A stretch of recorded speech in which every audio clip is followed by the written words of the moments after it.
Yo, Le terrain précédemment balisé et miné, mais mort ou vif seul contre l'objectif. Positif du marshmallow Pour les gars de la Chalo. Visage maquillé, grenade au nitrate, Prêt à te plier, si t'es pas préparé, attache ton warning pour un décollage vers l'infini. Yeah, missionnaire expert des rêves verts.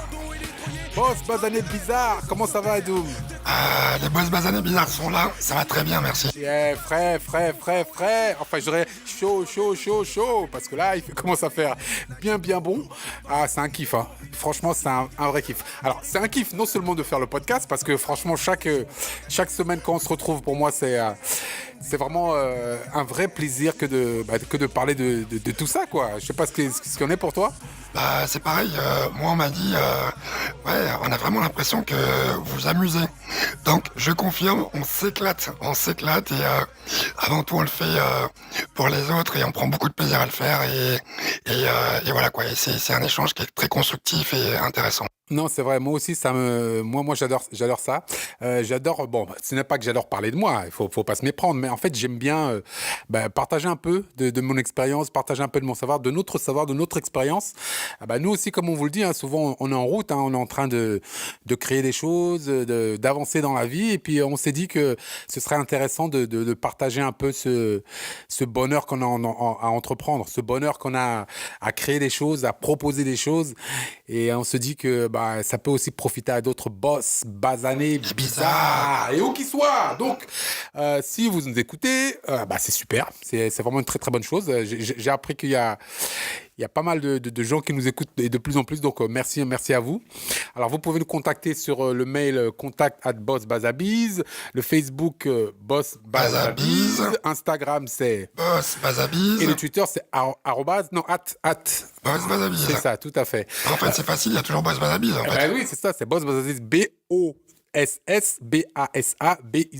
D'accord, Boss ok. Bazabiz, voilà. Cool. Qu'est-ce que je voulais dire? Oui, alors, on essaie donc de vous amener un petit plus dans vos vies ou bien de vous égayer, hein. Si vous n'êtes pas entrepreneur, c'est pas grave. Mais on s'adresse principalement aux entrepreneurs, mais si vous ne l'êtes pas et que vous avez juste envie de prendre en fait votre vie en main, si vous avez des petits conseils qu'on peut vous donner, c'est cool, quoi. Et tu sais, c'est marrant parce que je fais souvent des allers-retours entre ici, l'Afrique, et j'ai vu des gens qui avaient une pêche, qui avaient une envie de croquer le monde, un bonheur de vivre incroyable. Et parfois, ce bonheur, cette transcendance, je la trouve pas ici en France. À quel niveau au niveau de l'énergie, au niveau de quoi, des projets?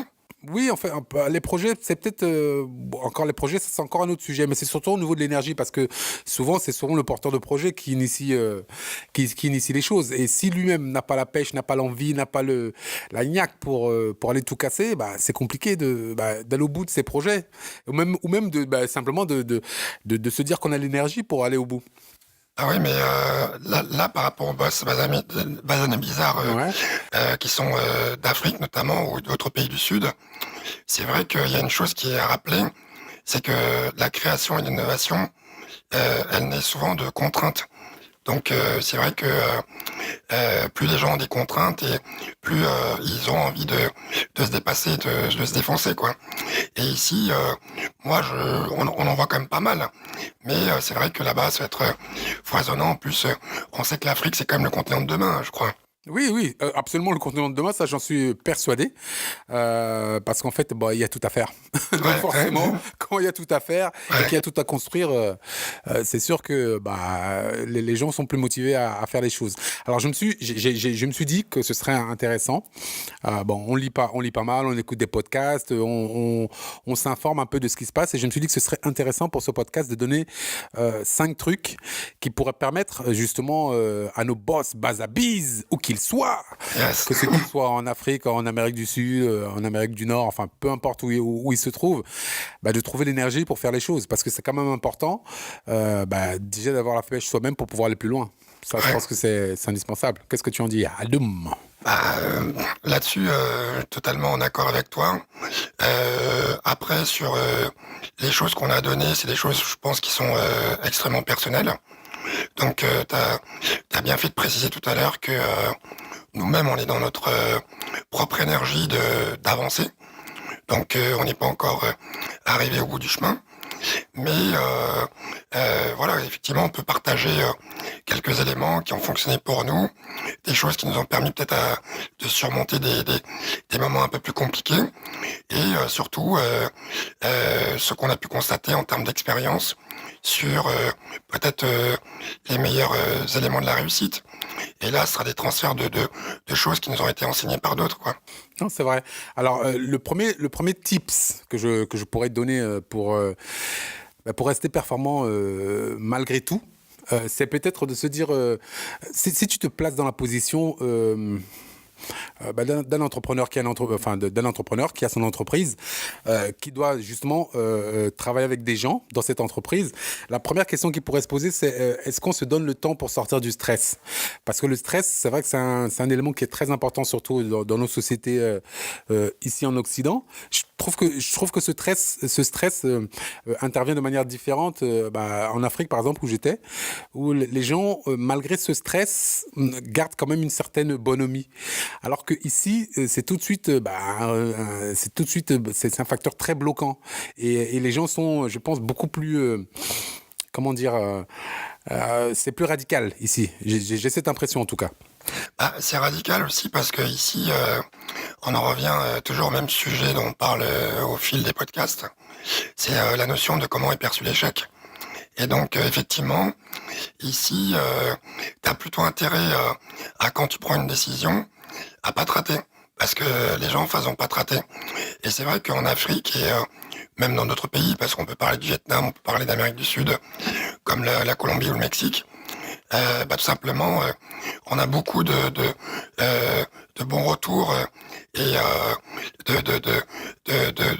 de confiance et de respect pour les gens qui prennent des risques. Donc je pense que c'est vraiment ça. Et je pense aussi que à partir du moment où tu as toutes les raisons de prendre le risque, parce qu'à un moment donné, c'est ça, ou sinon ta vie tu ne la fais pas, forcément tu y vas, quoi, tu vois, c'est juste ça, tu vois. Et je pense que c'est vraiment de comment la société aussi te permet ou pas de prendre des risques. Je pense qu'en France, malgré certaines libertés, je trouve que on n'est pas trop encouragé ou poussé à prendre des risques, en fait. Oui, c'est vrai que c'est important. Pour revenir donc à la thématique, je dirais peut-être que effectivement quand tu veux enlever le stress qui peut t'assaillir, tu vois, quand tu travailles, quand tu es assis à ton bureau, etc., là, peut-être l'une des choses à faire. Alors, je ne sais pas si vous êtes adepte de ça, c'est la méditation. Alors, moi, j'ai fait un peu de yoga. C'est pas trop mon truc. Moi, je préfère, par exemple, tu sais, partir sur un terrain de golf, prendre le club et puis... Attends, juste le son, tu l'as bien envoyé au bon moment. Bah, écoute... Parce que juste avant, on avait dit, ouais, il faut l'envoyer, là, parce que là, franchement, on leur met la patate pour montrer qu'on est encore là. Non, mais ça passe bien, t'as vu, hein. Mais je pense que... Je sais pas si c'était par rapport au golf que tu disais ça, parce que tu vois, quand tu parles de parcours de golf et quand tu entends un bon son comme Soldat Fada, là, tu as envie tout de suite d'aller... voilà, quoi. Hein, tu vois. Je parlais des deux, donc... Pardon, excuse-moi de t'avoir coupé. No stress. Donc en fait, le truc c'est se dire, tu sais, il faut savoir méditer, savoir apaiser ses tensions intérieures pour pouvoir aller beaucoup plus loin. Parce que on sait très bien que quand on est dans un stress, on ne prend pas les bonnes décisions. On n'est pas concentré sur ce qu'on veut faire. On est parasité. Tu vois, c'est comme si tu avais une radio et puis tu ne peux pas bien entendre la station parce qu'il y a tout le temps des bruits parasites qui viennent et qui se stressent et qui t'empêchent d'aller au bout de ton truc, quoi. Donc je pense que effectivement, il faut savoir se calmer, prendre un temps pour soi, pour se ressourcer et pouvoir repartir au combat de plus belle. Comme dit le proverbe, c'est tu sais, il faut tu vis un autre jour pour mener un autre combat. Et ça c'est vraiment important, quoi. Tu vas ne pas mourir bêtement parce que tu as voulu tout faire, tout maintenant, tout truc et voilà, et c'est se laisser envahir. En tout cas, par rapport au stress, je pense qu'il y a cette notion, quand tu parlais de méditation, on parle de la bulle, on parle de vraiment se faire une forme de sas personnel pour avancer. Souvent, ce qui génère le stress, c'est pas soi-même, c'est souvent la relation qu'on a avec les autres. Et dans la relation qu'on a avec les autres, en fait, les gens, quand ils te regardent prendre certains risques, tu vois la peur sur leurs yeux, mais une peur que toi tu n'as pas. Donc je pense qu'effectivement, ce qui convient de faire aussi, c'est ne pas attendre la validation des gens surtout. Ça veut dire à la fois être à l'écoute des bons conseils, parce que tout le monde peut apporter des conseils qui sont essentiels pour avancer sur son projet. Mais par contre, il faut toujours être celui qui est aux commandes, celui qui prend la décision et celui qui est maître de son propre navire. Et souvent ceux qui échouent ou qui ont des gros stress, c'est ceux qui subissent les stress des autres et qui passent leur temps à se justifier aux autres qui en fait n'auraient pas eu le courage de prendre certains risques, quoi. Donc en gros, pour résumer ma pensée, c'est vraiment essayer de se créer un propre sas. Donc effectivement, avec la méditation, ça permet en fait de se canaliser et puis après avancer. Donc être à l'écoute, mais en même temps avancer concrètement, quoi. Mais ça me fait penser à un truc. Est-ce que ça veut dire que, par exemple, il faudrait, comme tu le dis, quand tu prends une décision, bah, tu te tiens à cette décision et puis tu fais pas fi de ce que les autres peuvent dire et que tu assumes cette décision et que tu ailles au bout de cette décision parce qu'elle te représente. Je pense que c'est exactement ça, tu l'as bien résumé. C'est que tu es obligé d'aller jusqu'au bout parce que à un moment donné, le plus gros problème, c'est l'indécision. Et sur l'indécision, tu peux te retrouver premièrement, que l'opportunité, elle passe. C'est comme si tu es en train de voir la femme de tes rêves passer, tu es en train de te poser des questions pendant 3 heures pour savoir si tu vas lui parler ou pas. À un moment donné, elle est plus là. Elle est plus là, elle va pas attendre, elle va pas se mettre sur pause. C'est pas comme dans la série Heroes. T'as vu, c'est une petite dédicace au type de projet sur lequel tu es et tout. C'est pas comme dans la série Heroes où Nakamura pouvait figer le temps et pouvait aller, voilà. Donc il faut vraiment éviter les indécisions et comme on dit, voilà, il faut essayer tout de suite et te planter tout de suite et pour pouvoir rebondir tout de suite, quoi. En gros, il faut y aller. Je suis entièrement d'accord avec toi, Adoum. L'autre petit tips qu'on pourrait mettre en avant par rapport aux trucs qui permettent de rester performant dans l'opérationnel, dans la manière de conduire son projet, ça pourrait se poser la question peut-être, est-ce qu'on est suffisamment assuré ? Assuré, je vais m'expliquer. Assuré, c'est-à-dire, est-ce que on s'assure suffisamment de pouvoir fonctionner sur le long terme. Souvent, tu sais, on se dit, bon, écoute, c'est pas grave, j'ai démarré un truc, j'espère aller au bout, et puis au milieu du gué, de la route, tu t'arrêtes, et puis tu te mets à boire de l'alcool, tu te défonces la gueule, t'es complètement beurré, défoncé, et tu sais que tu as un meeting demain à 8h.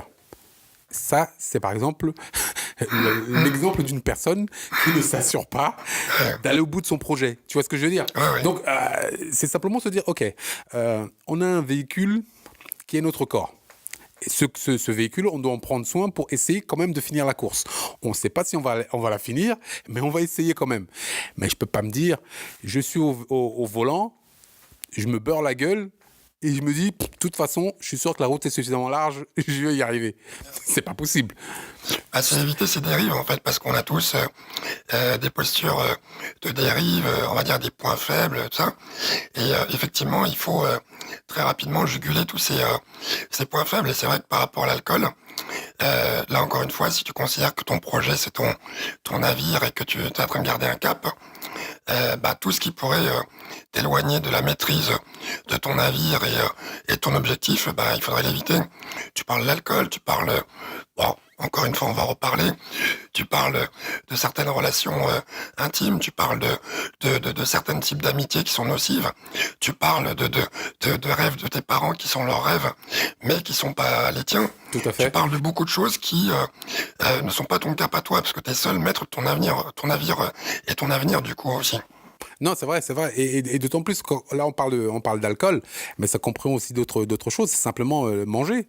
Quand tu te lèves le matin, écoute, tu dois mettre du carburant dans ton corps. Ce que tu manges détermine aussi ce que tu es. Et donc, si tu ne considères que ton corps n'est pas une poubelle et que tu dois la nourrir, enfin le nourrir de la meilleure manière possible, forcément, tu vas faire des efforts par rapport à ce que tu manges. Alors, il y a des gens qui sont intolérants au gluten. Bon, alors je ne vais pas rentrer rentre dans le côté bobo, la chose, style. Enfin, des bobos, c'est pour ceux qui savent pas et qui nous écoutent, les boss basanés qui nous écoutent en Afrique ou ailleurs, les bobos à Paris, ce sont les gens qui vivent dans certains quartiers, qui ont un certain comportement et qui sont plutôt dans le côté fashion. Nous, on est les nouveaux riches du coin. Voilà, Ah donc ouais. c'est plutôt dans ce style de choses. Et tu peux préciser que les bobos, c'est de toutes les couleurs. Hein, donc, Ah oui, non, il n'y a pas voilà, de couleur. voilà. C'est comme nous, les basanés, nous sommes de toutes les couleurs. Hein. Ah ouais. Du plus clair au plus foncé. Hein. On est tous C'est clair. basanés. Ah, c'est clair. C'est sûr et certain. Ah, c'est clair. Et en fait, c'est marrant parce que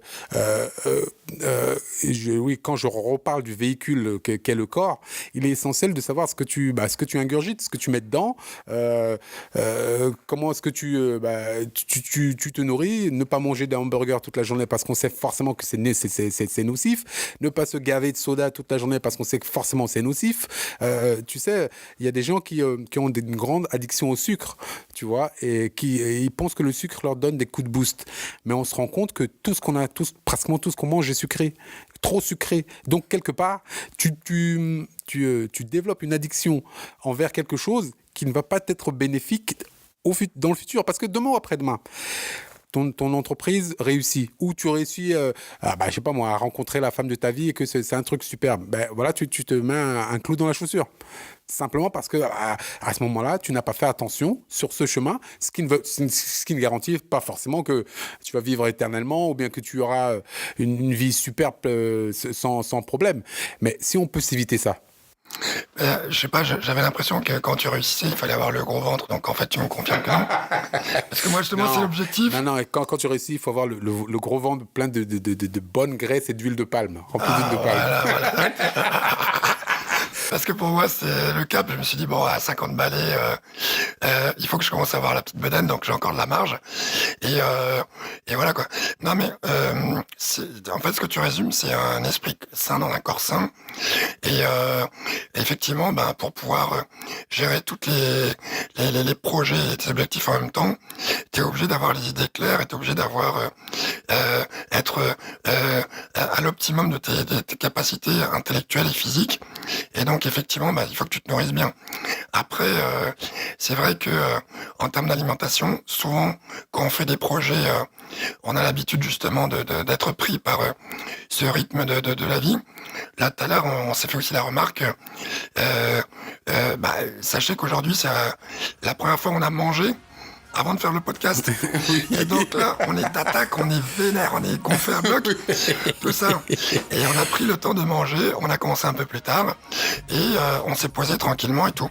Voilà, blague à part, c'est juste pour dire que ça ne nous empêche pas de faire votre projet. Nous, c'était d'enregistrer le podcast de ce jour, et on a pris le temps de s'occuper de nous et de nous apporter du bien à nous pour pouvoir être optimum dans ce qu'on aura à faire. Et ce qui est intéressant, c'est que tu sais, quand on a parlé à table, on a quelque part préparé le podcast parce qu'il y avait des sujets qui étaient abordés.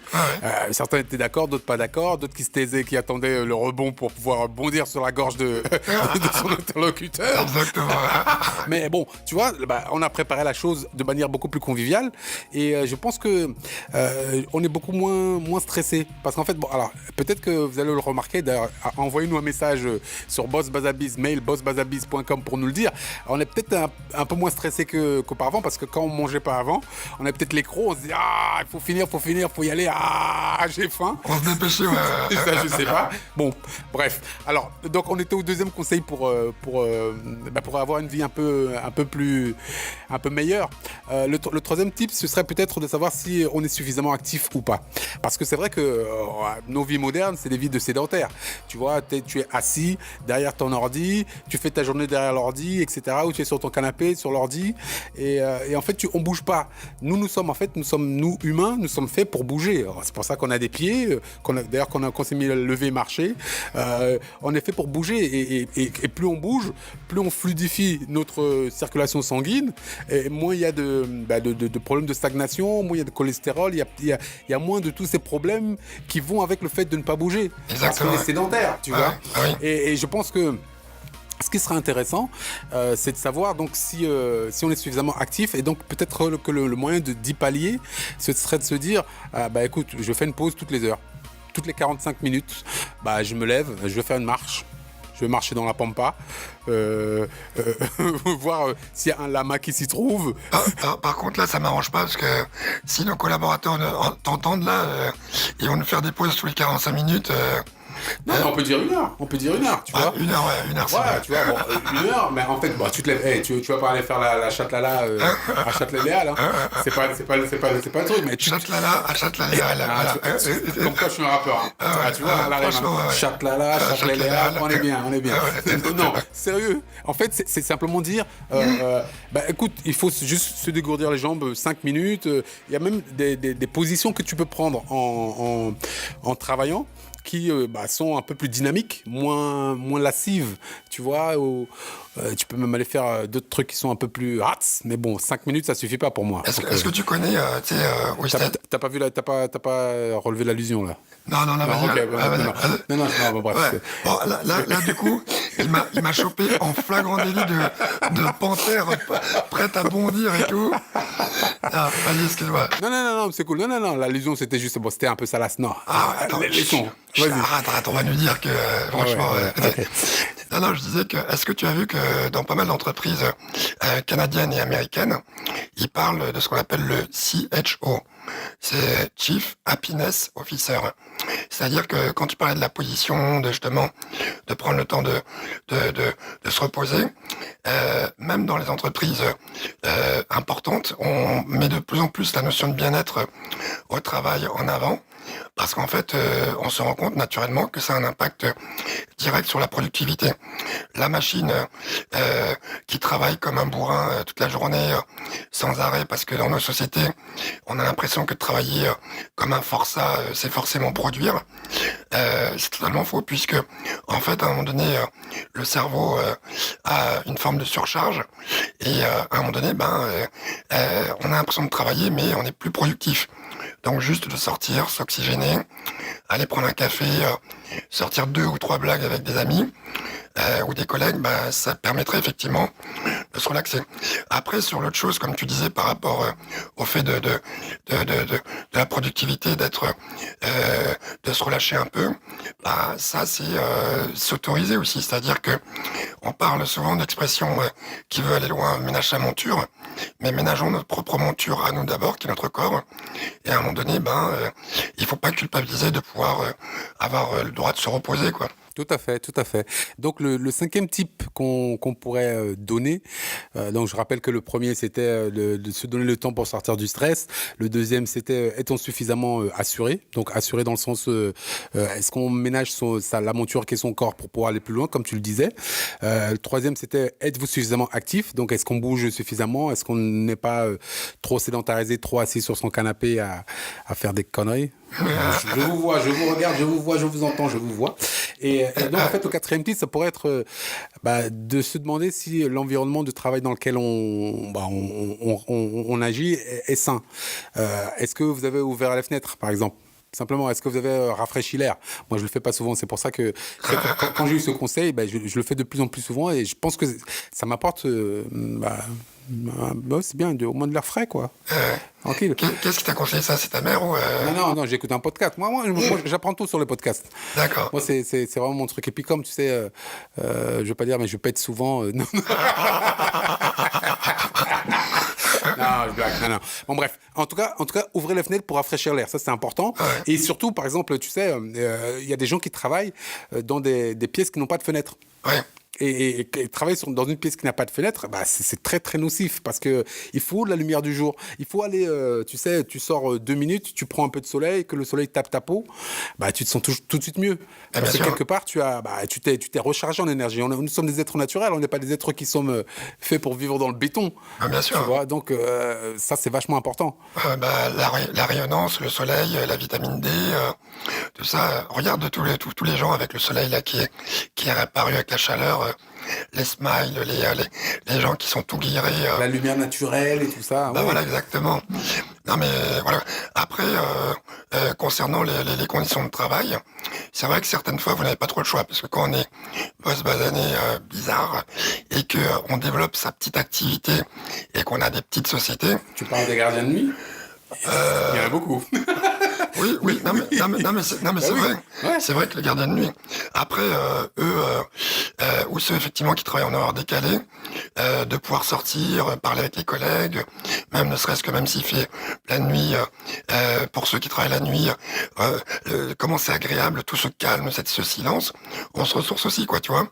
Mais non, mais je parle juste à un moment donné de créer l'occasion, c'est-à-dire que même si vous n'avez pas le choix du contexte dans lequel vous travaillez, il faut vous autoriser à avoir un petit moment de plaisir dans la journée qui fait que vous rechargez, quoi. Ça, c'est essentiel.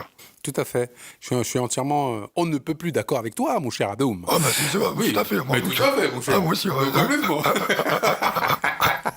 Et donc, je pourrais dire que le cinquième point, ça pourrait être... enfin, tu sais, nous sommes quand même... Bon, même si je dis tout le temps que nous sommes nés tout seuls et que nous mourrons tout seuls, ce qui est une vérité, quand même, tu sais, j'ai entendu dire que si un bébé naît et qu'on ne le prend pas dans ses bras, bah en fait, on lui retire déjà beaucoup de son capital futur. Parce qu'effectivement, l'interaction avec les autres, c'est quelque chose qui est essentiel pour nous parce que nous sommes des animaux sociaux. Bien sûr. Donc, on ne pourrait pas vivre en ermite dans sa cave, se dire ouais, non, je vais faire le projet super ultime, il faut que je le pense jusqu'au dernier truc, etc. Je ne vois personne pendant 1 an et je sortirai, je vais tout casser. Ça marche pas comme ça. Ah ouais. Donc, forcément, il faut aller interagir avec des personnes positives, des personnes qui ont envie même si elles ne sont pas forcément dans le projet que vous menez, mais elles vont vous donner ou des inputs ou des insights ou bien ne serait-ce que de les voir vivre, de les voir évoluer, va vous donner d'autres idées, va vous ouvrir l'esprit et ça c'est vraiment... C'est ça qu'on appelle l'inspiration. Oprah, on ne vit pas avec elle. Toutes les réussites, quelles qu'elles soient, même les sportifs, on ne vit pas avec eux. Mais effectivement, de les voir écrire l'histoire de leur vie et construire leur carrière, leur vie, forcément, c'est inspirant. Et la chose que je voulais préciser, c'est que souvent, on va chercher des personnes de très très high level pour dire cette personne m'inspire, parce que maintenant c'est devenu très à la mode de faire du name dropping sur des grosses personnalités. Bon, je crois que c'est aussi une question d'arithmétique parce que les grosses personnalités ont plus de nombre de followers et donc en parlant on se dit que peut-être que j'aurai des followers. Mais ce que je veux dire c'est que même moi le boulanger qui se lève à 4 heures du matin et qui va faire son art qui travaille comme un fou, moi c'est une personne qui m'inspire. C'est vraiment le côté d'avoir un objectif, de se donner tous les moyens de réussir et de le faire, voilà. Donc je voulais juste dire que être inspiré, c'est pas forcément que par quelqu'un qui a des niveaux très très élevés, quoi. Et pour aller dans le sens de ce que tu dis, autrement aussi, tu sais, on est dans une société moderne où on se dit que bon, Internet remplace tout. Tu as les réseaux sociaux, tu envoies des textos, des petits messages sur Facebook, des trucs comme ça, les gens ne se parlent plus, en fait. Ouais. C'est-à-dire qu'en fait, les gens ne prennent plus la peine de prendre le téléphone. Allô, oui, Adoum, comment tu vas, etc. Mais c'est vrai que tu sais, mais c'est pareil. Souvent, on se dit, quand tu reçois un coup de fil, parfois, quand tu vois la personne, tu dis, mais allô? Ouais, mais tu aurais pu m'envoyer un texto pour me dire ça. Pourquoi est-ce que tu m'appelles? Et tu vois, et en fait on se retranche dans notre sécurité informatique. Ouais, c'est ça, On ouais. se dit, oh, de toute façon, tu m'envoies un texto, c'est bon. WhatsApp, tu m'envoies 2-3 trucs, j'ai compris ce que tu veux, boum, je te mets à gauche. Et en fait, on ne se parle plus. T'as pas vu les embrouilles qu'il y a justement parce que comme sur les textos, tu veux pas savoir la tête que fait la personne, si elle blague ou pas. Certaines fois, ça génère des malentendus parce que les personnes ne savent pas dans quel mood chacun était lorsqu'il a fait le message, quoi. Et c'est vrai que y a rien de mieux que voir les personnes, voir les amis, voir les collègues et puis avoir des échanges humains parce qu'effectivement, on rappelle tout le temps qu'on est des animaux sociaux. Mais c'est vrai, et j'irais même plus loin. Imagine que tu es dans le désert, tu es en train de faire ton projet et que tu es tout seul. Ben écoute, tu tu as une voix intérieure qui peut te dire, une voix positive qui peut se dire, écoute, t'as un pour, t'as un contre. Et cette voix positive qui est dans ta tête va te dire, écoute, continue, il y a encore ça à faire, il y a encore ça à faire, encore un pas, continue, il y a ça, si, ça, si, ça. Donc, en fait, même soi-même, on peut se motiver à avoir cette interaction positive avec quelqu'un. Il y a juste une précision, pour certains qui comprendraient mal, quand Albert parle de la voix intérieure, c'est pas certaines voix intérieures que certaines personnes ont. C'est mon ami imaginaire qui m'a parlé et qui m'a dit d'aller faire ci. On parle vraiment de l'énergie, de ce qui peut vous porter et du côté instinctif.